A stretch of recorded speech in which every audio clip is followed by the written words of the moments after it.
साथियों, स्वागत है आपका हमारे यूट्यूब चैनल में। हम देख रहे हैं हिंदी सेट नेट अध्ययन में देख रहे हैं कि जो माटी की मूर्ति रेखा चित्र है वह देख रहे हैं, और उसमें हम आज देख रहे हैं भौजी नामक जो रेखा चित्र है वह। तो ऐसे ही लाइन टू लाइन, पंक्ति दर पंक्ति अध्ययन करने के लिए हमारे चैनल को सब्सक्राइब कीजिए, लाइक कीजिए और शेयर करना मत भूलिए। और यह निःशुल्क है, तो औरों का भी फ़ायदा हो जाए। तो जो भी नेट सेट की पढ़ाई करता है, जेआरएफ की पढ़ाई करता है, उसके बाद शेयर कीजिए, उसका भी फ़ायदा हो जाएगा। शेयर करना या कमेंट करना, लाइक करना, यही आपका मूल्य होगा, ज़्यादा कुछ नहीं है। तो बढ़ते हैं आज की वीडियो की तरफ। मैं ज़िंदगी में पहले पहल उस दिन पालकी पर बैठा था। भैया की शादी हो जाने जा रही थी। मैं शहबाला था। पालकी पर भैया थे, मैं मैं था।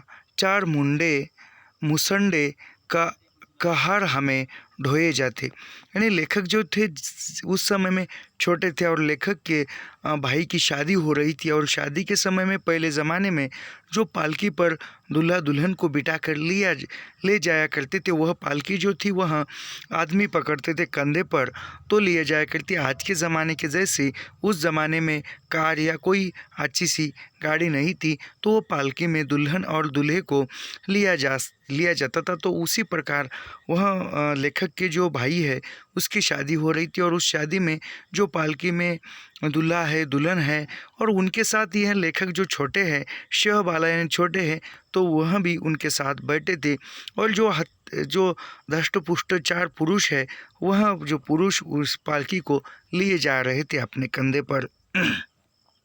पालकी के भीतर चमकीले गुच्छे लटक रहे। ऊपर कारचोबी का उकाम चमचमा कर रहा था। यानी पालकी के अंदर जो है चमकीले कलर के जो गुच्छे थे लटके हुए थे, यानी कुछ चमकीले कलर के जो पेपर के कुछ कटाव थे वह लटक रहे थे। वह डोली सजाई गई थी, वह डोली जो थी सजाई गई थी, और पालकी के भीतर चमकीले गुच्छे लटक रहे। ऊपर कारचोबी का उकाव चमचमा रहा था। नहीं, ऊपर जो था एक चमकीला जो वस्त्र था वो चमक रहा था। आगे पीछे बाजे बज रहे थे, यानी आगे पीछे बाजे बज रहे थे। शहनाइयाँ भी डोली जा रही है दुल्हन की, तो बाजे शहनाइयाँ बजती है और बज ही रहे थे।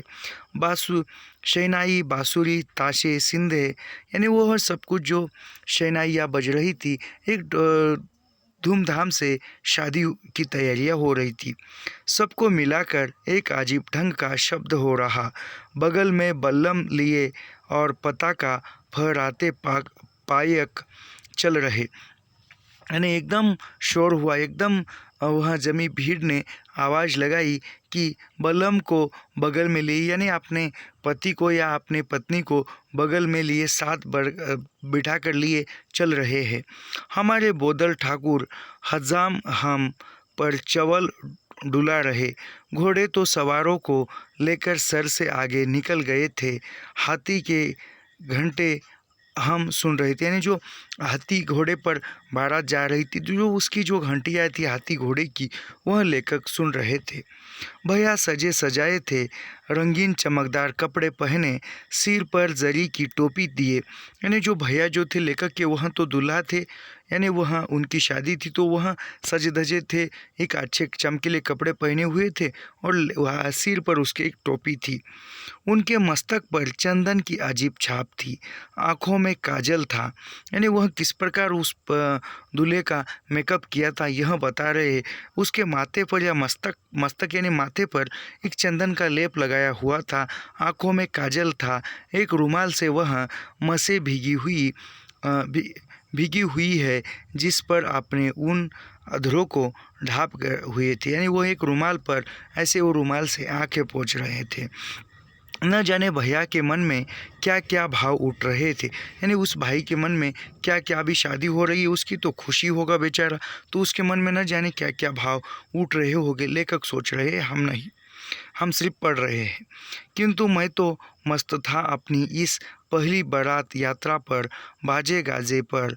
हाँ, कभी कभी सोचता भौजी भैया से पहले तो मैं देखूंगा न। यानी अभी वो जिसकी शादी हो रही तो वो तो मस्त में थे, और वह लेखक भी मस्त में थे, क्योंकि लेखक भी उत्साह में, क्योंकि वह पहली बार किसी बारात में बैठे थे। और वह बारात में बैठते बैठते सोच रहे थे कि भौजी भैया से पहले मैं देखूँ, यानी उसकी जो भौजी है, उसकी जो भाभी है लेखक की होने वाली, उसको भैया देखने से पहले मैं देखूँ, यह लेखक के मन में उत्सुकता थी। शाम को बारात दरवाजे लगी, यानी शाम को बारात जो है वहाँ पर दरवाजे पर गई। अच्छी बारात थी, अच्छी परिछावन हुआ, यानी वहाँ पर अच्छी बारात थी, अच्छी अच्छी जो भी व्यवस्था थी वह हो गई। चूने से पुता हुआ भैया की ससुराल का वह खपरेल मकान कोलाहल से फटा जा रहा था, यानी वह चूने से लिपा हुआ भैया का जो ससुराल था वह वहाँ का मकान था, यानी और वो खपरेल यानी जो मिट्टी की जो कौलार बनाए जाते थे वह उसको खपरेल भी कहते हैं, वह उसका छत बनाया हुआ था। दरवाजे के भीतरी हिस्से में स्त्रियों का, यानी दरवाजे के भीतर कमरे में स्त्रियों का एक अच्छा खासा झुंड भैया का चुमावन कर रहा था, यानी जो जो भी रस्में थी वह स्त्रियों का झुंड जमकर दूल्हे का कर रहे थे। भैया के हाथों में पान सुपारी रखे गए, रुपए रखे गए, दही की छोटी मटकी रखी गई, यानी जो भैया तो थे लेखक के भैया, और यानी दूल्हा जो थे उसके हाथ में पान सुपारी रखी गई, कुछ रुपए भी रखे, और दही की जो छोटी सी मटकी थी वह भी रख दी गई। भैया की इस आवभगत पर मेरे मन में कुछ ईर्ष्या जगी थी कि एक युवती मेरे गाल पर दही लगाकर उठ पड़ी। हंसी की एक तरंग सी उड़ गई, यानी वो रस्म चल रही है और लेखक देख रहे हैं, लेखक तो छोटे थे, तब जो एक युवती है वह लेखक के गाल पर दही लगाकर चल गई और हंस पड़ी, और तभी एक लेखक के मन में तरंग सी उड़ गई। सभी स्त्रियां नहीं युवतियाँ ठहाके मारकर जोर जोर से हंस रही थी, यानी सभी जो वहाँ पर जो स्त्रियां है वह हंस रही थी। इस हंसी के साथ हमारे कानों में अट्टहासों का एक हुजूम आकर टकराया। दरवाजे के बाहरी हिस्से में सरातियों और बारातियों में दिल लगियाँ चल रही थी, यानी तभी वो बहुत से लोग हंस रहे हैं, वह आवाज़ सुनी तो वह बारात में जितने भी लोग थे वह सभी हंसी मजाक कर रहे हैं, यानी एक नई जो भी रस्म रिवाज है वह निभा रहे हैं, हंसी मजाक उड़ा रहे हैं। दोनों पक्ष जनाब दराजी से नहीं 1800 से जोर से एक दूसरे को पराजित करने की कोशिश कर रहे थे, यानी जो सभी जो दोनों पक्ष है, वधू वर पक्ष है, वो दोनों एक दूसरे के हंसी मजाक करते हुए एक दूसरे को हराने की कोशिश कर रहे हैं। बहुत देर तक हंसी होती रही, किंतु अंत में हंसी हंसी में तनातनी हो गई, यानी बहुत देर तक हंसी मजाक होती गई और हंसी मजाक होते होते बीच में तनातनी, यानी बीच में कुछ हल्का फुल्का झगड़ा भी हो गया।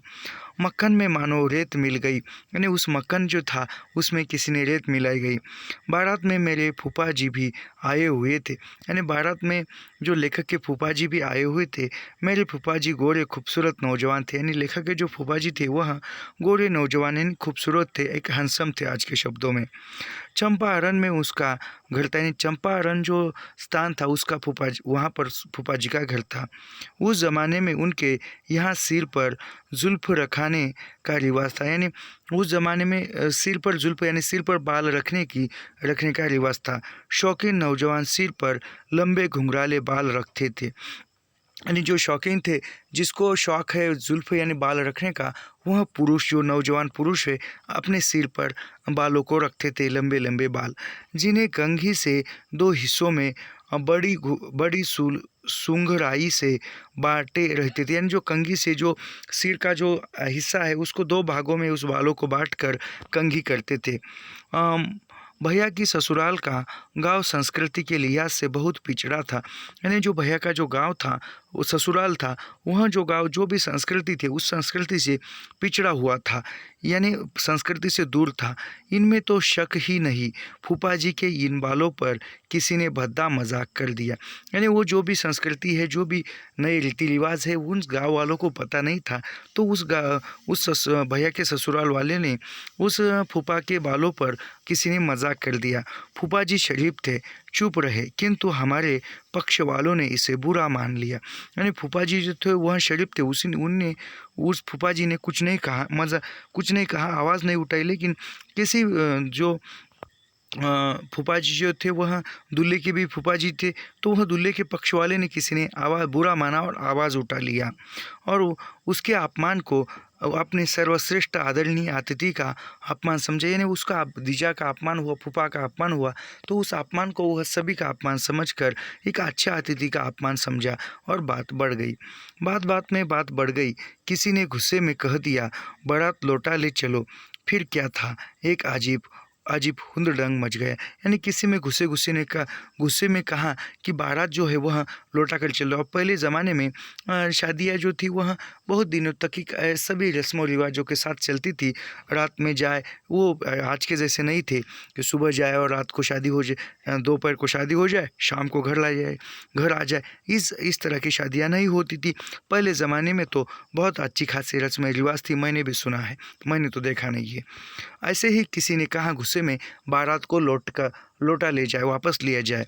तो फिर उसमें हुदडंग मच गया, यानी फिर कोलाहल मच गया। चलो और घेरों का दौरा हुआ। घोड़े वाले तो घोड़े दौड़ा कर निकल गए। यानी जो इतना सुनकर जो भी निकलने की तैयारियां हो गई, घोड़े वाले जो भी थे वहाँ घोड़े निकल गए। हाथी को लोगों ने लट्ठ से घेर लिया। बाराती सराती इस तरह से मिल गए कि समझ में नहीं आता था कौन क्या करे। यानी सभी जो बाराती है वहाँ निकल गए कि कौन उसको रोकाए या क्या करे, कुछ समझ में नहीं आ रहा था। हमारी पालकी एक अजीब ढंग से चक्कर काट रही थी।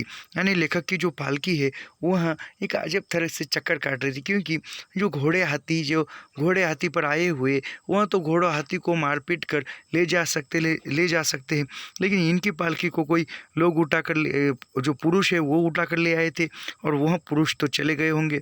तो इसकी पालकी जो है जगह पर भी चक्कर काट रही थी।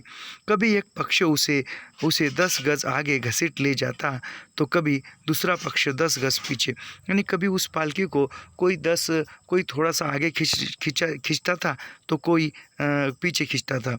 बेचारे कढ़ा हल्के बल्के में बने हुए थे। कभी कभी मैं पालकी में ही लाठियों की खटखट सुनता। यानी वहाँ कभी कभी लेखक जो है पालकी में बैठकर ही लाठियों की खनखनाहट सुनते थे। एक अजीब बारात, पहली ही बारात का यह अजीब अनुभव। यानी लेखक यह पहली बारात देख रहे और पहली बारात का यह अजीब अनुभव। खैर, थोड़ी देर में फिर शांति हुई। मेरे बाबा बड़े ही शांत चित्त व्यक्ति थे। यानी कुछ देर बाद शांति हुई, और लेखक के जो पिताजी थे वह एक शांत चित्त थे, एक शांत स्वभाव के थे। उन्हीं के प्रयत्न से शांति हुई। बारात जनवासे में आई। जब सब लोग निश्चित हुए, बाबा को कहते सुना, बुरी जगह पोते की शादी की कि भगवान इनकी छाप से इनके बाल बच्चों को बचाए। यानी वो कहते हैं कि अगला जो गांव है वहाँ पर आकर जो गांव है शांति चित्त व्यक्ति से इन्हीं के प्रयत्न से शांति हुई। यानी अगला गांव है जनवासे, यहाँ गांव आ पर पालकी जो बारात जो है रुकी, और वहाँ पर आकर उसके पिताजी शांति से कहते हैं कि बुरे जगह पर, यानी जिस जगह पर शादी हुई है लड़के की पोते की, वहाँ शादी भगवान की छाप, यानी एक अच्छे लोगों से शादी नहीं हुई है, ऐसा वे कहते हैं। भारतीय परिवार में भौजी का वही स्थान है जो मरुभूमि में ओएसिस का था। यानी वहाँ भारतीय परिवार में भौजी का स्थान यानी मरुभूमि, यानी जो हल्की भूमि होती है, यानी एक दुय्यम स्थान है, ऐसा वह कहने का मतलब है। धकधकती हुई बालू की लू लपट में दिन रात चलते चलते जब मुसाफिर दूर से खुजरों की हरी हरी पुनकी देखता है, यानी वह गर्मी के दिनों में दिन रात चलते चलते जो मुसाफिर है वहाँ खजूरों की जब वहाँ हल्की देखता है तो उनकी आंखों में ही नहीं तृप्ति हो जाती। उनके शरीर का रोम रोम पुलकित और उनकी शिराओं और एक एक रक्त बिंदु नृत्यशील हो उठता। कुछ क्षणों के लिए उसका सारा जीवन हरितिमाय हो जाता है। खजूरों की उस उस झुरमुट में वह मीठे फल और मीठा पानी पाता है। एकांत दिन वही रहकर वह आनंद मनाता है, रक्त संचय करता है, फिर ताजगी और नई उमंग लेकर आगे बढ़ता है, आगे जहाँ फिर वही अनंत बालू का राशि है। यानी वो भाभी की स्थिति बता रहे, कभी दुख है कभी सुख है। भारतीय जीवन में यह जो रूखा सूखापन सर्वत्र दिख पड़ता है, उनका कारण ढूंढने में अपना वक्त बर्बाद नहीं करूँगा। यानी लेखक कहते हैं कि भारतीय परिवार है, भारतीय जीवन में, भारतीय जनमानस में स्त्री की जो दशा है वह रूखी सूखी है। यानी वह लेखक कहते हैं कि सभी उसका मैं जिक्र नहीं करूँगा या सभी वह सोचने लगूँगा तो मैं खामखा मेरा वक्त बर्बाद करूँगा, ऐसा लेखक कहते हैं। और ऐसा कहकर लेखक आगे बढ़ते हैं। लेकिन आप जिधर जाइए उधर उधर जिधर नज़र दौड़ाइए उसका राज्य साम्राज्य पाइए।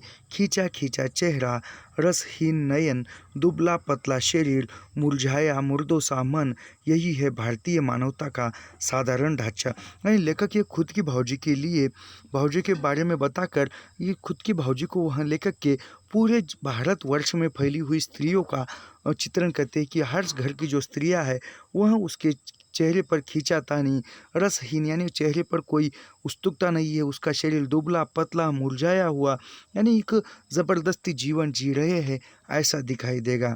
जो कम बोले, हंसे नहीं, बिल्कुल से मुस्कुराए, हमेशा अपने इर्द गिर्द गिर्द मुहर्रम का वातावरण बनाए रहे। यानी हमेशा जो स्त्री जो है वह मुर्दे की तरह जीवन जीती है, यानी कठपुतली की तरह, और दूसरा नचाता है और वो नचाती है। यानी लेखक एक भावजी को प्रतीक बनाकर हर एक घर की स्त्री का चित्रण बता रहे हैं। यानी कभी ज़्यादा बोलना नहीं, हंसना नहीं, जो भी है एक सीमित दायरे में रहकर जीवन जीना। उनकी सज्जनता और शिष्टता की प्रशंसा होती है। जिसका खेल कूद में मन लगा, गाने बजाने का शौक हुआ या नाट्य प्रहसन की ओर जिसकी प्रवृत्ति हुई, बस वह लोगों की नज़रों से गिरा। यानी वह जिस स्त्री का किसी कुशलता में या नज़र में, खेल कूद में या कोई गाने बजाने में मन हुआ तो वह औरों की नज़रों में वह बुरा बना, ऐसा वह कहते हैं।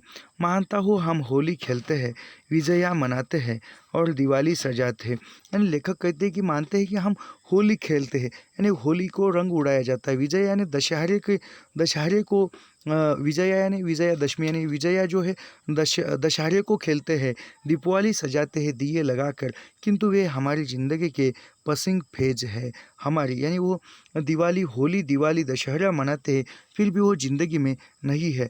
12 मासा हम मुरा मन हुसियत मुर्दनी, यानी 12 मास जो है, 12 माह जो है, एक साल पूरा साल जो है, वह जो घर की जो स्त्री है वह किस प्रकार जीवन जीती है।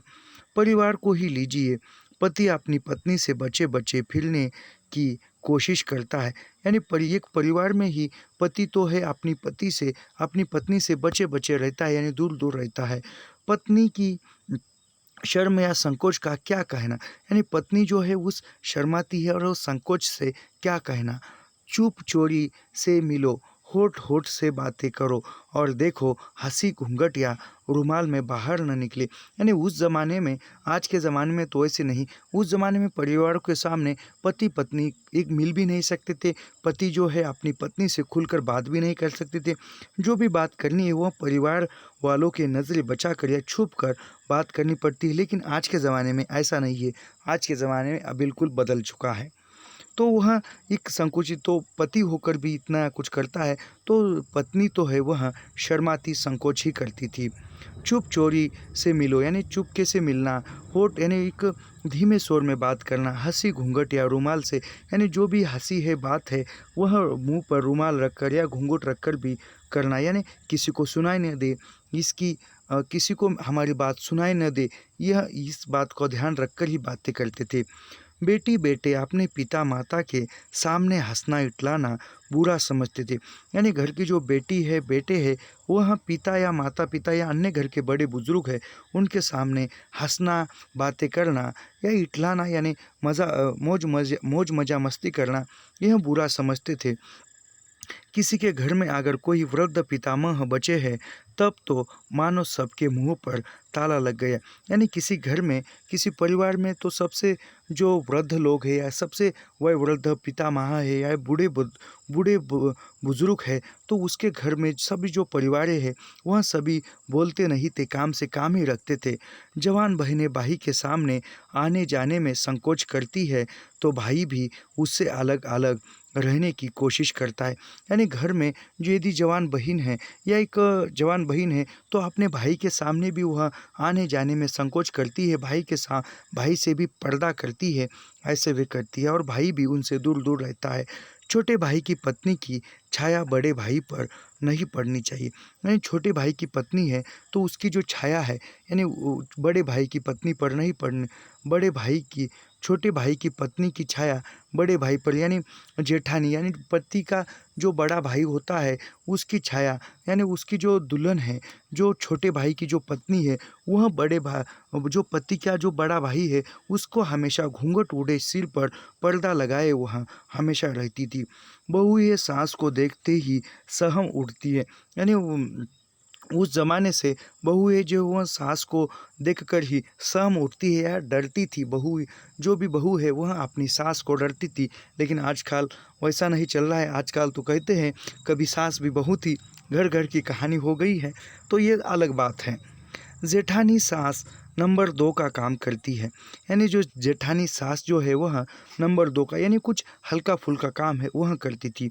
जो लड़की हंसती खेलती चूल्हे करती या तेजी से चलती है उसकी जिंदगी मुहाल तिलिया चंचल आती बुरी क्या कवि गिरधर दास नहीं कह गए हैं। यानी वह कोई समझो लड़की है वो उसका स्वभाव ही एक हंसी मजाक खेलना या चलते समय थोड़ी चंचलता के साथ चलना या चंचलता के साथ उसका रवैया है तो वह तो है वह सभी के नज़र में बुरी बन जाती थी। तो उस ज़माने में जो कवि गिरधर दास है वह कह गए थे, ऐसा लेखक कहते हैं। इस तरह के निरानंद और निस्पंद जीवन में भौजी की स्थिति सचमुच अरब में हरा भरा नक नक नकलिस्तान है। यानी वह ऐसे माहौल में जो लेखक की जो भौजी है वह भी खुद को समा कर रहती थी और उसका जीवन जो है एक दायरे में ऐसा लेखक कह रहे हैं। घर भर में और कहीं जो कुछ हो जा भौजी वहाँ विनोद और व्यंग हमेशा मंडराया करते हैं। यानी घर भर में कोई भी बात क्यों न हो, जहाँ घर में कोई भी बात हो भौजी का विनोद या जो भी हास्यमय शैली है व्यंग है वहाँ पर बात करते थे। रंग जहाँ जहाँ तरंग पैदा करता है किशोरी ननंदे और नौजवान देवरों का जमघट हा हा ही लपट झपट उठ पड़क छोटे छोटे बच्चियाँ भी जहाँ अपने को रस में सराबोर करने से बांझ नहीं आते। यानी वो लेखक के घर में वैसा नहीं वातावरण था। लेखक की जो भौजी थी वह एक हंसी मजाक एक सबसे मेल जुल कर यानी एक अच्छी तरह से जीवन जीती थी और वह जो भौजी जो थी वह सभी ननंद यानी जो पति की बहनें होती उसको ननंद कहा जाता है। तो उसके साथ हंसी मजाक जो भी वह देवर यानी जो पति के छोटे भाई होते हैं उसको देवर कहते हैं और बड़े भाई को जेठ कहते थे। तो उनके साथ सभी के साथ हंसी मजाक करते थे, वो फिरते थे। भौजी आई मेरा घर भी आनंद कुंज बन गया। यानी वो भौजी आने के बाद लेखक का जो घर है एक आनंद कुंज बन गया, यानी घर में एक आनंद बना रहा। भौजी अभी बिल्कुल किशोरी थी। यानी भौजी की जो उम्र थी वह एकदम नई थी या किशोरी थी। उनके अधरों पर पूरा रस नहीं आया था। यानी वह एक पूरे ढंग से वो उम्र से पूरी स्त्री नहीं बन गई थी, जो वह पूरा रस नहीं आया था। उनके अंग अभी पूरे भरे नहीं थे। यानी उनके अंग का भी एक अच्छी तरह से विकास नहीं हुआ था। पहले ज़माने में बाल विवाह की प्रथा थी। लंबी पतली छड़ी सी, लेकिन सोने की छड़ी नहीं, इसे कहने में मैं संकोच नहीं करूँगा। यानी लंबी पतली थी, लेखक की जो भौजी थी वह लंबी थी पतली थी, लेकिन सोने की छड़ी के जैसे नहीं थी। यह कहते हुए लेखक संकोच करते हैं, संकोच नहीं करूँगा, लेखक बेझिझक करते हैं। उनका वर्ण द्रविड़ आर्य आर्य रक्त के सुंदर सम्मिश्रण का नमूना था। यानी वह दिखने में सुंदर थी, वर्ण ही नहीं नहीं गठन भी उन्नत, ललाट भवे उठी हुई, पतली पतली काले बालों में घुंघरालापन, जब उन्हें खोलती तब अजीब लहरदार मालूम होते हुए गिरदावे से भरी यमुना की धारा। यानी लेखक के भाऊजी के जो बाल थे, वह बाल जो यमुना का जो पानी बहता था उस प्रकार उसके जुल्फे दिखते थे घुंघराले काले। नाक ललाट के नज़दीक जाकर ज़रा चिपकी सी। यानी लेखक की जो भौजी थी उसका वर्णन करते हुए उसके लेखक के भौजी का नाक इस प्रकार था कि वह ललाट यानी सील सील है, ललाट यानी सील जो है वहाँ पर वहाँ से चिपका हुआ आकर थोड़ा सा सामने चिपका हुआ सी नाक थी। किंतु उसका अग्रभाग काफ़ी सुंदर मोहक, ओठ कुछ यानी नाक का जो अग्रभाग है, पृष्ठभूमि सामने का जो भाग है वह एक सुंदर और मोहक था। और उसके होठ थे, अभी होठों का चित्रण कर रहे। होठ कुछ मोटे किंतु चुंबक का रसीलापन इनके इस किंचित ऐब को ढक देता, और उन होठों के भीतर जो पंक्तिबद्ध सुंदर सुंदर चमकीले दांत थे। यानी वो होठ भी मोटे थे और सुंदर थे, और उस होठों के अंदर एक चमकीले सुंदर दांतों की पंक्तियाँ थी। जब भौजी हंसती सचमुच मोती झड़ने लगते। यानी भौजी सचमुच हंसती थी तब ऐसे लगता था कि मानो मोती गिर रहे हैं। मुझे अपने बचपन में तो ऐसा ही मालूम होता था। यानी लेखक के बचपन में लेखक वह हंसना यानी भौजी का हंसना यानी मोती गिरना ऐसे ही समझते थे। थोड़े ही दिनों में भौजी ने सबको अपने स्नेह सूत्र में बांध लिया। यानी कुछ थोड़े से ही दिनों में लेखक के भौजी ने सभी को सम्मिलित लिया और एक घर में मिलजुल गई। घर की बड़ी बूढ़ियों की भी वह प्रशंसा मात्र बन गई। यानी घर की जो बड़ी बुजुर्ग स्त्रियाँ थी वह सबके सामने प्रशंसा करने लगी, इस प्रशंसा के पात्र बन गई। यानी सबके नज़र में वह अच्छी रही। भौजी उनका सेवा सत्कार करती, उनके आदेशों को सिर आंखों पर लेती। यानी भौजी जो है वो बड़ी बूढ़िया जो स्त्रियां है उन सभी का सत्कार करती, आदर करती, जो भी उनका आदेश है वह आदेश सिर आंखों पर लेकर पाल लेती थी। भौजी में हुनर भी अच्छे थे। यानी हुनर भी अच्छे थे तभी वह सभी के सिर आंखों पर थी। वह बढ़िया सिलाई करती, कसीदा काटती। यानी वह वहाँ पर पहले के ज़माने में जो घर की स्त्रियों को सिलाई क्या कढ़ाई बुनाई आना यह अवश्य समझा जाता था, तो वह काम जो है लेखक की भौजी अच्छी तरह से करती थी, कसीदा काटती। जब खाना बनाने लगी उनकी तारीफ और बढ़ गई। यानी भौजी जब रसोई में खाना बनाने लगी तो वह खाना भी अच्छी तरह से बनती थी, और उसकी जो तारीफ है खाना बनाने के लेकर अच्छी बढ़ गई। यानी सभी वह अच्छा खाना भी बनाने वाली थी, भोजन बनाने वाली थी। अच्छा खाना ही नहीं बनाती, बहुत ही बढ़िया ढंग से परोसती। परोसने की भी एक कला होती है। यानी वह खाना अच्छा तो बनाती थी, खाना अच्छा बनाने के साथ भी वह एक ठीक ढंग से खाना परोसती भी थी सभी को। और एक लेखक कहते हैं कि खाना परोसना भी एक कला होती है, और एक शैली होती है, यह भी कौशल्य होता है, ऐसा लेखक बताते हैं। यह भौजी ने सिद्ध कर दिया। यानी वह खाना परोसना भी एक कला है, यह भौजी ने सिद्ध कर दिया था। भौजी की तारीफें होती, भैया की माँ की, मेरी चाची फूली नहीं समझती। यानी भौजी की तारीफें होती, सभी भैया माँ जो भी है वह सभी घर के लोग तारीफें करती थी। और ऐसी सुंदर सुंदर सुंगढ़ पते हु पाकर भला कौन सास अपने को कृतज्ञ नहीं समझेगी। यानी जो वह ऐसी सभी जो कौशल्यपूर्ण बहू पाकर वह कोई भी सास जो है अपने खुद को भाग्यवान समझेगी। उसी प्रकार लेखक की माँ भी समझती थी। भौजी का घर हम देवरों का केली भवन था। यानी वो भौजी का घर यानी देवरों का केली भवन, यानी हमेशा वो देवर जो थे वह आसपास ही रहते थे। यूँ ही गांव की पाठशाला से छुट्टी मिली। यानी गांव की पाठशाला से छुट्टी मिली, हम दौड़े दौड़े भौजी के घर घुसे। यानी गांव के थोड़ा सा समय मिलता था तो वह लेखक और जो अन्य थे वो देवर वह भौजी के पास दौड़ कर जाते थे। भौजी हंसकर हमारा स्वागत करती, जलपान कराती, सुपारी लौंग देती, जिनमें मुनक्के भी मिले होते थे। यानी वह भौजी वहाँ जाने के बाद वह भौजी वहाँ पर उनका जलपान करती, स्वागत करती, जलपान करती, सुपारी और लौंग देती, मनुक्के यानी जो मनुक्के होते हैं वह भी देती थी। भौजी से गप्पे लड़ती यानी कि बात भी करती थी। खेल होते यानी कोई हंसी मजाक खेल भी होते थे। दिल लगियाँ होती, गालियाँ होती, छापा हाथापाई और धक्का मोड़ यानी कभी वह हंसी मजाक होती थी, कभी हाथापाई, थोड़ा सा एक हल्का फुल्का झगड़ा भी होता था। भौजी अभी किशोरी ही थी, हम कई देवर मिलकर उसे पराजित भी कर लेते। यानी भौजी जो थी किशोरी थी, यानी वह भी बाल वय में भी थी, उसका भी शारीरिक विकास एक ठीक ढंग से नहीं होता था, यानी वह भी उस देवर के ही उम्र की थी। वो कभी कभी सब देवर मिलकर भौजी को पराजित करते थे, हरा देते थे। कभी कभी हम मौज में आते तो उस छोटे से घर में ही आँख मिचोली भी खेल लेते थे, यानी कभी कभी जोश में आते तो उस घर में ही जो कुछ छुपते थे फिर ढूंढना, ऐसे खेल खेलते थे। गृहस्थ का घर था, लंबा चौड़ा, अगल बगल जगह जगह अन्न रखने की मिट्टी की कोठरियाँ बड़ी थी, यानी वो बड़ा सा घर था तो वह एक बड़ा सा घर था, अगल बगल जगह थी, घर में खेलने की जगह थी। एक कोने में एक बड़ा सा काठ का संदूक था, यानी एक कोने में एक बड़ा सा काठ का संदूक यानी जो पेटी होती थी और उस पेटी में सामान रखाया जाता था। हम उन्हीं की आड़ में पीछते छिपाते एक दिन मुझे एक नई बात सूझी, यानी वो उसी संदूक के आसपास ही छुपते थे और एक दिन उसमें एक बात सूझी लेखक को। मैं एक कोठी पर चढ़कर घर की मोटी धरन पर जा छिप गया, यानी वह कोठी पर छिप कर उसमें धरन पर जाकर छुप गया। भौजी के कोने कोने में खोज कर हार गई, यानी भौजी जो है सभी तरह ढूंढ कर हार गई, लेकिन लेखक नहीं मिले।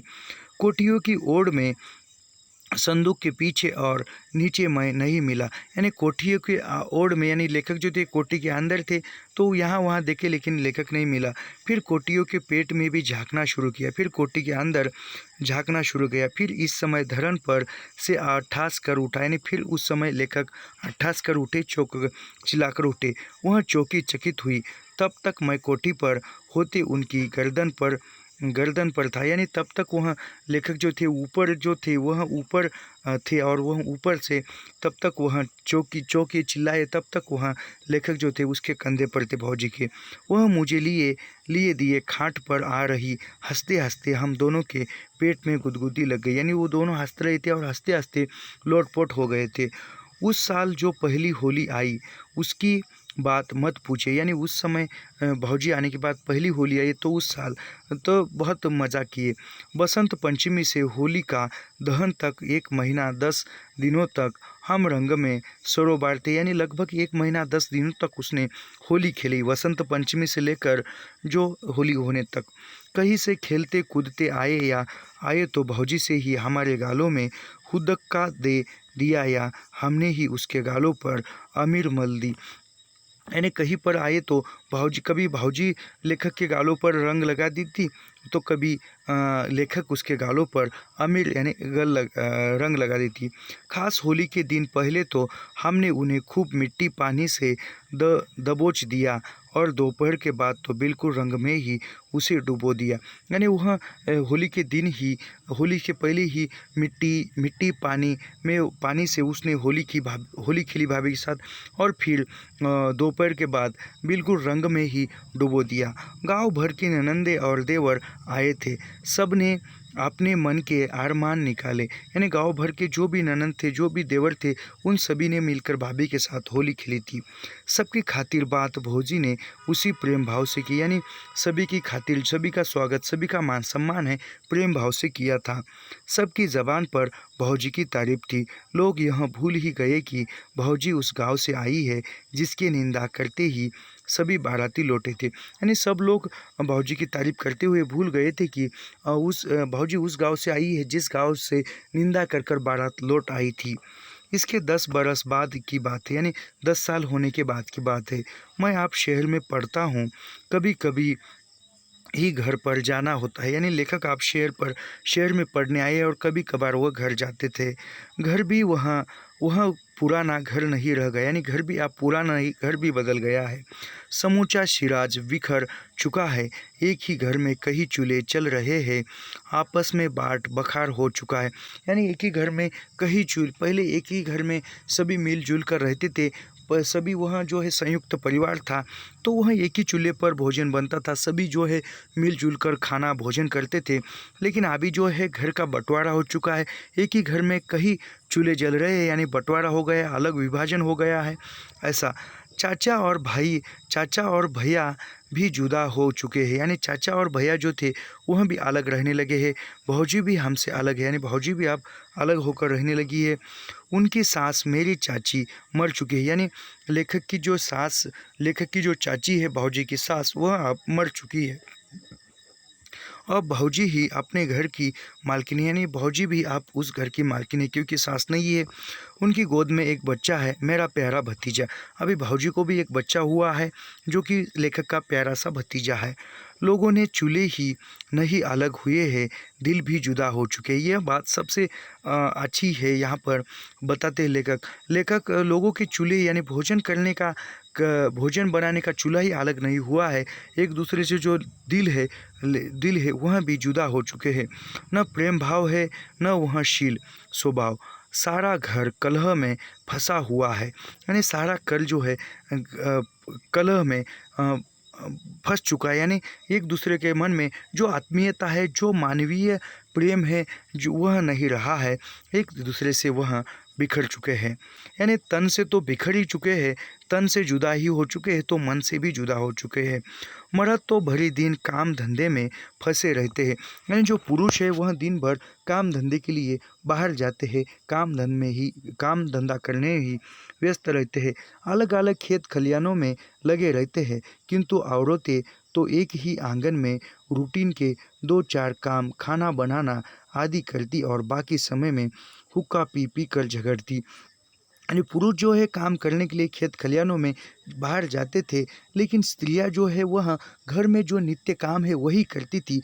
खाना बनाना घर में जो रूटीन थे, खाना बनाना, झाड़ू पोछा लगाना, बर्तन मांजना, और फिर सब होने के बाद जो भी हुक्का पीते बैठना और फिर आपस में झगड़ा करना, यह उनका नित्य क्रम था।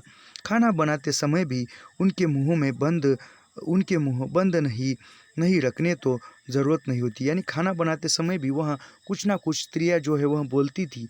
कलह कलह सारा घर जैसे नरक बन गया था, यानी कलह कलह में ही सारा घर जो है एकदम नरक बन गया था। पहले के जैसे आत्मीयता मेल जोल नहीं रहा था।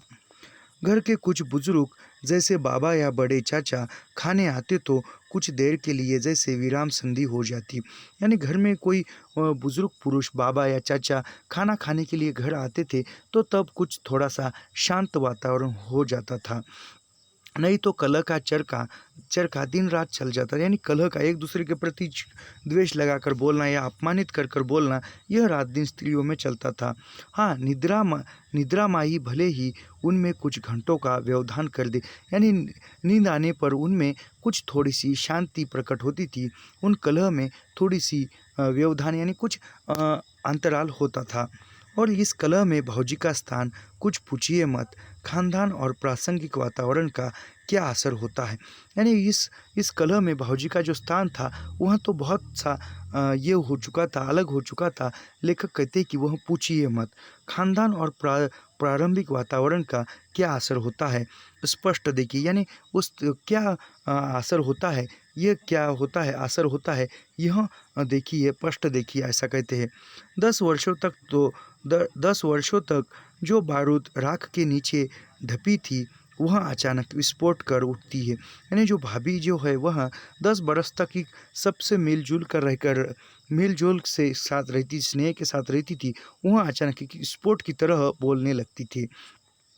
जिस मुंह से कभी फूल झड़ते अब उससे विष बुझे तीर निकलते, यानी जिस मुंह से स्नेह भरे प्रेम भरे शब्द निकलते, अब उसी मुंह से एक वह द्वेष भरे विष भरे शब्द निकलते हैं। भौजी की गालियाँ अरे कलेजे को भी जैसे आर पार कर जाए, यानी भौजी जो ऐसी गालियाँ देती थी मानो वो कलेजे को चीर कर आर पार निकल जाए। स्त्रियों का सम्मान होना चाहिए, भाभी का दर्जा माता का है, नई रोशनी की पुस्तकों में मैं पढ़ रहा था।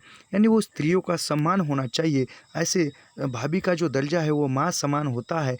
और जो माँ समान है, नई रोशनी की जो किताबें हैं, नई जो किताबें हैं, उसमें लेखक ने पढ़ा था, लेखक ने किताब में पढ़ा था कि स्त्रियों का मान सम्मान होना चाहिए, भाभी का जो दर्जा है वह माँ समान होता है।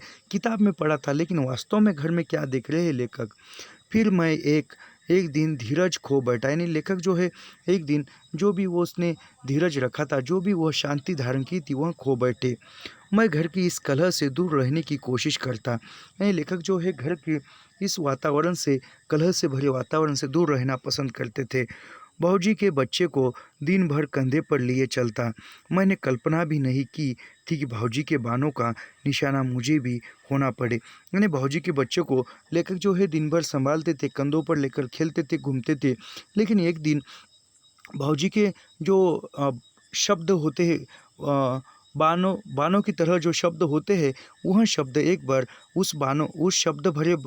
उस शब्द रूपी बानों के निशान एक दिन लेखक भी हो गए। किंतु यह क्या, यानी लेखक कहते कि यह क्या। उस दिन मैं खाने गया, देखा आंगन में कोहराम मचा है। मैंने धीमे से भाऊजी से कहा, यानी वह लेखक गए तो आंगन में एक कोहराम यानी एक भीड़ मची है और सभी कुछ कोलाहल मचा है, एक दूसरे से वार्तालाप कर रहे हैं, कोई का बात कर रहे हैं। तभी भाऊजी से वह कहते हैं, थोड़ी देर मेहरबानी कीजिए, फिर इस घर को नरक तो रहना ही है। यानी वो कहते हैं कि लेखक को भाऊजी से कि कुछ थोड़ी देर के लिए मेहरबानी कीजिए, फिर तो इस घर को नरक की तरह रहना ही है। बस फिर क्या था, भाऊजी बरस पड़ी और एक पर एक ऐसे तीर ताक ताक कर कलेजे में मारे कि मैं आपसे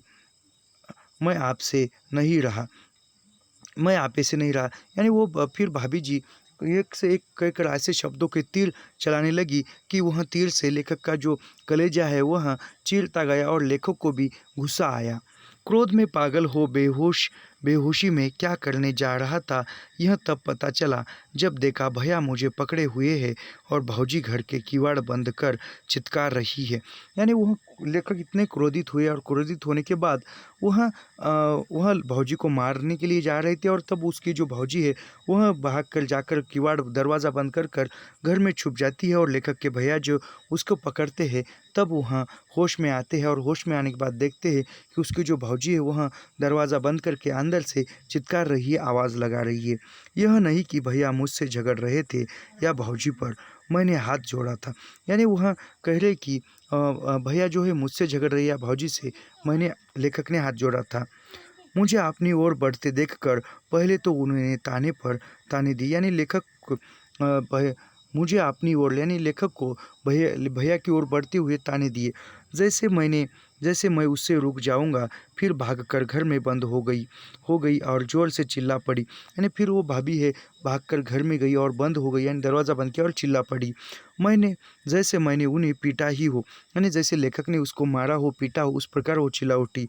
हल्ला सुनकर भैया दौड़ हुए आए थे और अब मुझे आंगन से बाहर ले जाने की कोशिश में थे। यानी वो आवाज़ सुनकर भैया जो है लेखक के दौड़ कर आए और लेखक को आंगन से बाहर ले जा रहे थे। निसंदेह मैं अपने इस गुस्से पर शर्मिंदा था। यदि भौजी ने अपना बचाव न किया होता, वक्त पर भैया नहीं आते। यानी वह कहता है लेखक कि निसंदेह मैं मेरे गुस्सा जो हुआ था इस पर मैं शर्मिंदा हुआ था और समय पर भैया न आते या भैया न आते तो भौजी का बचाव नहीं होता था, ऐसे वे कहते हैं। मुझसे कुछ असंभव अपराध हो गया होता और इसका प्रभाव घर पर क्या पड़ता कही नहीं सकता। यानी वो कहते हैं कि फिर मेरे हाथ से कुछ भाभी को मार पीटता था गुस्से में, तो इसका प्रभाव घर पर क्या पड़ता था यह सोच नहीं सकता, ऐसे लेखक बता रहे हैं। किंतु इस घटना से मैंने एक सबक लिया। क्यों ही घर का सूत्र मेरे हाथों में आया, मैंने अपने परिवार को उस घर से अलग करने का निश्चय कर लिया। यानी जब वह लेखक बड़े हुए और घर संभालने की बारी लेखक पर आई, तब लेखक ने उस घर से अपने परिवार को अलग करने के लिए अलग किया, क्योंकि उस घर में जो वह कलह का वातावरण रहता था, उस वातावरण से लेखक ने खुद के परिवार को अलग करना अलग मकान बनाया और उसी में चला आया, लेकिन थोड़े ही दिनों में मैंने देखा भौजी साधारण स्त्री नहीं है। यानी वहाँ कुछ दिनों के बाद मकान अलग बनाया और लेखक वही रहने गए। फिर देखा कि भौजी जो है वो अब साधारण स्त्री नहीं है। जब तब वहाँ वहाँ आकर भी अपने दिल का बुखार उतार जाती है। यानी वहाँ लेखक के घर जाकर भी वहाँ आपकी उसके दिल के जो शब्द है वहाँ आकर वो बुखार जो उतर जाए वहाँ आकर भी बोल कर जाती थी, गांव ही छोड़ देना पड़ेगा। यानी लेखक सोचते हैं कि गांव भी छोड़ देना पड़ेगा। कभी कभी मैं सोचता और शायद वही करता अगर एक और बात नहीं होती। यानी वो लेखक सोचते थे कि कभी कभी मुझे यह गांव छोड़ कर ही जाना होगा, और ख़ास उसी बात के लिए आज ये पंक्तियाँ लिख रहा हूँ, नहीं तो अपनी स्वर्गीय या भौजी की जग हंसाई के लिए अपनी कलम उठाने से पहले उसे तोड़ देना मैं पसंद करता। यानी लेखक कहते कि खासकर मैं वह बात बताना चाहता हूँ, नहीं तो जो भौजी के लिए लिखना चाहता हूँ, नहीं तो खामखा जो स्वर्गीय यानी आप जो है लेखक की भौजी का स्वर्गवास हो गया है, निधन हो चुका है, नहीं लिखते लेखक तो वहाँ लेखक के भौजी पर सभी लोग हंसते थे। हंसाई के लिए अपनी कलम उठाने से पहले मैं तोड़ देना, यानी कलम छोड़ देना चाहते हैं लेखक। ऐसा वह कलम टूट जाए तो जो निंदा के लिए उठती है, यानी वो किसी की निंदा करने की, भाऊजी की निंदा करने के लिए लेखक ने वह कलम उठाकर लिखा है, तो वह कलम टूट जाए, ऐसा लेखक कहते हैं।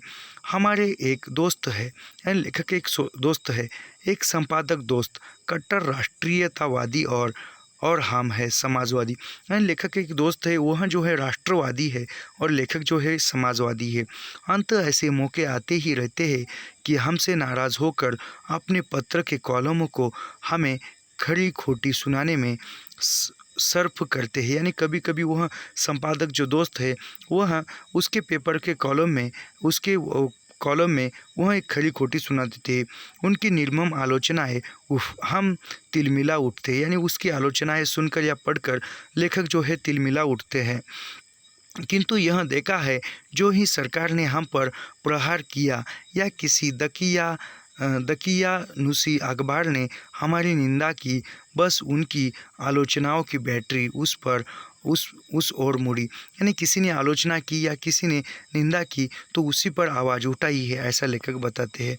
मानो उनकी दलील हो ये हमारे है, हम उन्हें गाली दे या पुचकारे, भला तुम कौन होते हो इनकी ओर आँख उठाने वाले। यानी लेखक कहते हैं कि कोई आवाज़ उठाता है तो हम भी उस पर आवाज़ उठाता है तो कुछ नहीं, लेकिन जो हम पर आवाज़ उठाता है और उस पर भी कोई दूसरा आवाज़ उठाता है तो तुरंत वहाँ लेखक जाते थे और कहते थे कि तुम कौन होते हो कि उस पर आवाज़ उठाने वाले, आँख उठाओगे तो उसे फोड़ दूंगा। यानी लेखक का वह मित्र थे। यानी कोई अपना अपनों पर आवाज़ उठाता है तो ठीक है, लेकिन कोई अपनों पर आवाज़ उठा रहा है और उस पर कोई दूसरा पराया जो है आवाज़ उठाता है, तब लेखक उस पर आवाज़ उठाते थे और कहते थे कि मैं जो हूँ आँख फोड़ दूंगा। हाँ, कुछ इसी जोश खरोश से वह टूटते हैं उनकी ओर, यानी कुछ इसी प्रकार वह टूटते थे। और यह कहना तो फिजूली है कि व्यक्तिगत सुख दुख में वे इस तरह हमारे शरीक होते हैं कि यह कल्पना भी नहीं की जा सकती है कि वह हमारे तीव्र आलोचक रह चुके थे। यानी कोई भी व्यक्तिगत दुख सुख हो तो वह तुरंत जो लेखक के जो संपादक मित्र है वह आकर वह सुलझाने का प्रयास करते थे। आलोचक थे, निंदा करने वाले थे, फिर भी व्यक्तिगत सुख दुख में वह साथ देते थे। मेरी भौजी की यही हालत थी, यानी भौजी की भी यही हालत थी। भौजी भी हमेशा डांटती थी, फटकारती थी, बाण की तरह शब्द चलाती थी, लेकिन कोई दुख सुख का समय हो तो वह भाग कर दौड़ कर आती थी या सहायता करती थी। वह हमें गालियाँ देती, हमसे झगड़े करती, हमारी ज़िंदगी हराम किए करती, किंतु मान लीजिए वह बकझक कर रही हो, यानी वह उसकी जो लेखक की जो भौजी है लेखक के परिवार के साथ झगड़ा करती थी, गालियाँ देती थी, खुश रहने या उत्साहित करने को कोई स्त्री बीच में टपक पड़ी तो और हमें खट्टी खोटी सुनाने लगी। यानी कोई बीच में कोई किसी का निधन हुआ और खड़ी खोटी सुनाने लगी, फिर क्या भौजी झट उस पर उलट पड़ी। यानी वह घर में भौजी लेखक के साथ झगड़ा करती, लेकिन तभी वह किसी अन्य पड़ोसी या कोई पराई स्त्री इनके साथ झगड़ा करती तो भौजी जो है उनके साथ झगड़ा करती थी। किसी ने तुम्हें कहा मेरे बीच में पढ़ने को, यानी भौजी कहती थी कि उस स्त्री को, किसी ने तुम्हें कहा है क्या, तुम्हें क्या ज़रूरत थी कि हमारे बीच बोलने को, वे बुरे हैं और तुम हट मेरे सामने से। यानी वो कहती कि वे बुरे हैं और तुम हट मेरे सामने से। ऐसा कहती है। सुप हंसे छलनी को जिसमें सहन सर छेद, मैं तुम्हें नहीं जानती डायन कहेगी, किंतु मुझ पर तुम्हारा डायनपन नहीं चलेगा। यानी भौजी कहती है उस जो पराई स्त्री झगड़ा करती है उसको कहती है कि डायन कही कि मैं तुमको नहीं जानती हूँ, डायन कही कि हट मेरे सामने से, ऐका कहकर उसको डांटती थी। मैं निकाल लूँगी आँख खींच लूँगी जीभ, यानी वो कहती कि मैं तुम्हारी आँखें निकाल लूँगी, तुम्हारी ज़ुबान खींच लूँगी, ऐसा वह कहती थी।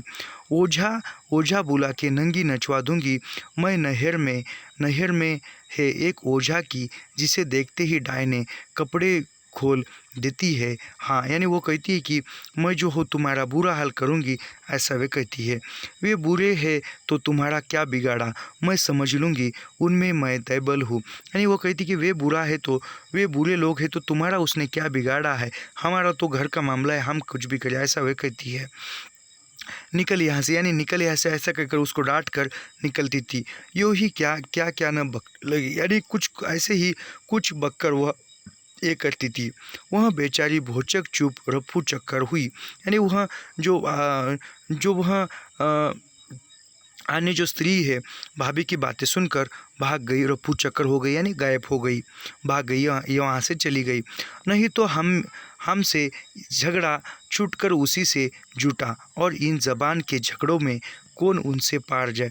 यानी फिर हम लेखक के परिवार के साथ झगड़ा होता था, वह झगड़ा छूटकर उस स्त्री के साथ झगड़ा होने में उसी के साथ झगड़ा जुट गया, ऐसा लेखक कहते हैं। फिर यूँ ही कोई व्रत त्यौहार आया कि पूरी विराम संधि हो गई, यानी कोई व्रत त्यौहार आता तो एक सभी तो मिलजुल कर रहते थे।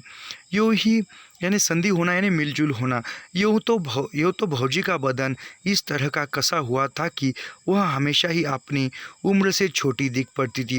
यानी उसके जो बदन, उसका जो शरीर था इस प्रकार था, वह उम्र से छोटी दिखती थी।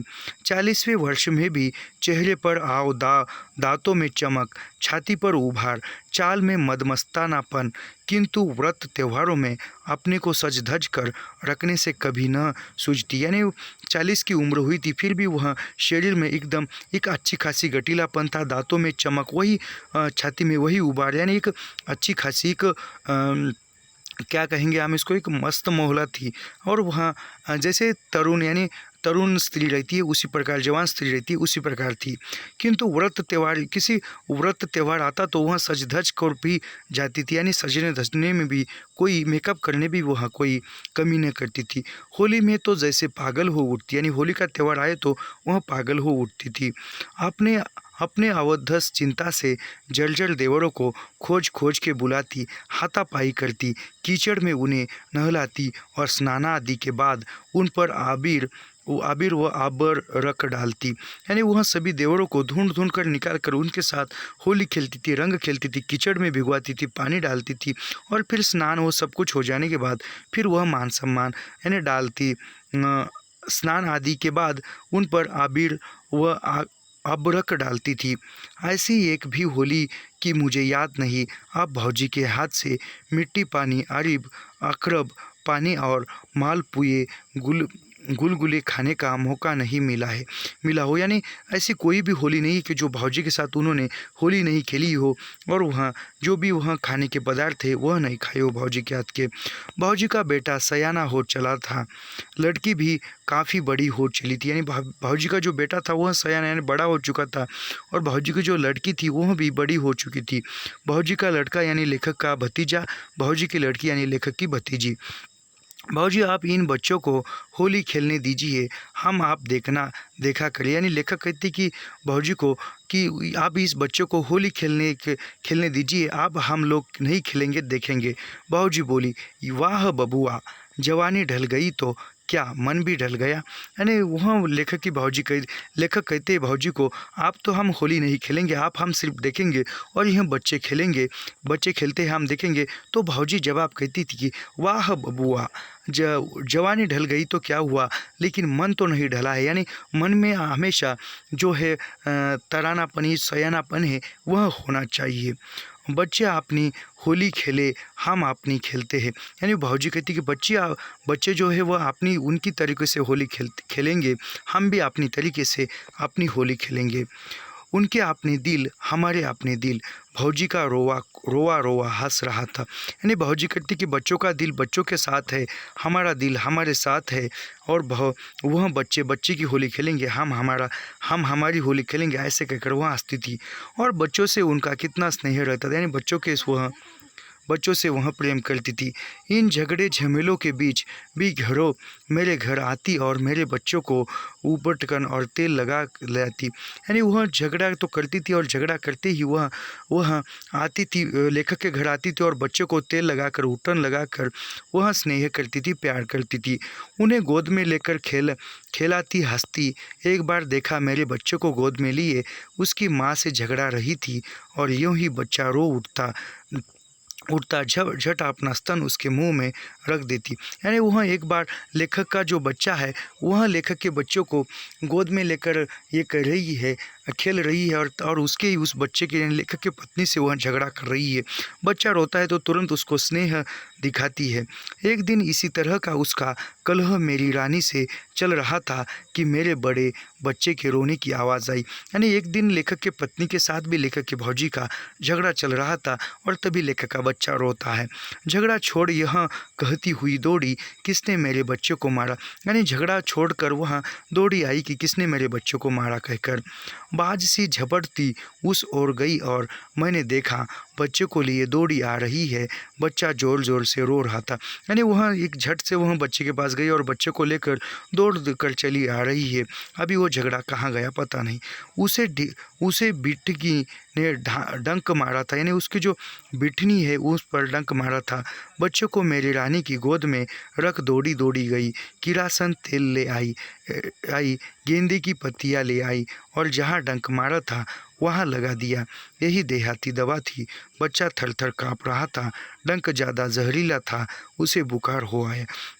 यानी वह उसको डंक मारा था, शायद बिच्छू जैसा कोई जहरीला प्राणी हो, तो उसने डंक मारा था। तो उस भौजी ने बच्चे को माँ के पास दिया, बच्चे की माँ, और दौड़कर जाकर केरोसिन तेल लाया और कुछ वह दवा लाकर भी उसके जख्म पर लगाई। जब तक बुखार रहा, भौजी अपना और मेरा घर आंगन किए रही थी। यानी जब तक बच्चों को बुखार रहा तब तक भौजी उसके घर या आंगन में आती जाती रही।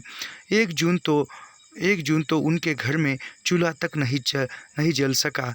भैया हंसते हुए आए और मेरी रानी की ओर लक्ष्य कर रहा, झगड़ा हो तो ऐसा, मेरा खाना बंद हो गया।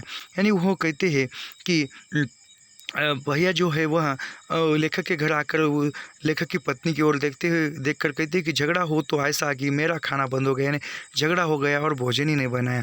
भैया का भोजन मेरे ही घर हुआ। यानी फिर भैया का जो भोजन है वह लेखक के घर हुआ।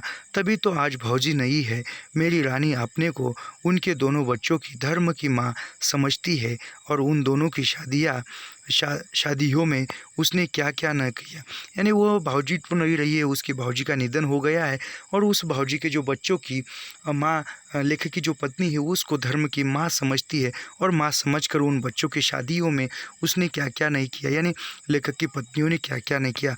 भौजी थी तो कलह थी, उनकी स्मृति उसके कलह को स्नेह में बदल दी। यानी भौजी की जो यादें हैं, जो भी कलह था वह कलह भौजी की यादों में बदल गया, यादों ने मिटा दिया। मैं जब उस संपादक दोस्त के निकट जाता हूँ, इच्छा होती है उसके चरण छू लें। जब भी वह संपादक दोस्त के पास जाते हैं तो लेखक की इच्छा होती है कि उसके चरण छू लूँ। उसमें मुझसे बुजुर्ग भी है और जब जब भौजी की याद आती है दोनों हाथ हाथ मिलकर मेरे सिर से लगाते हैं। जब जब भौजी की याद आती है तब तब वह दोनों हाथ उठाकर ये करते हैं, चरण स्पर्श करते हैं। तो ऐसे ही यह कहानी समाप्त हुई है। यह जो रेखा चित्र है यहाँ पर समाप्त होता है। ऐसे ही लाइन टू लाइन पंक्ति दर पंक्ति अध्ययन करने के लिए हमारे चैनल से जुड़िए, सब्सक्राइब कीजिए, लाइक कीजिए और शेयर करना मत भूलिए। मिलते हैं अगले वीडियो में। धन्यवाद।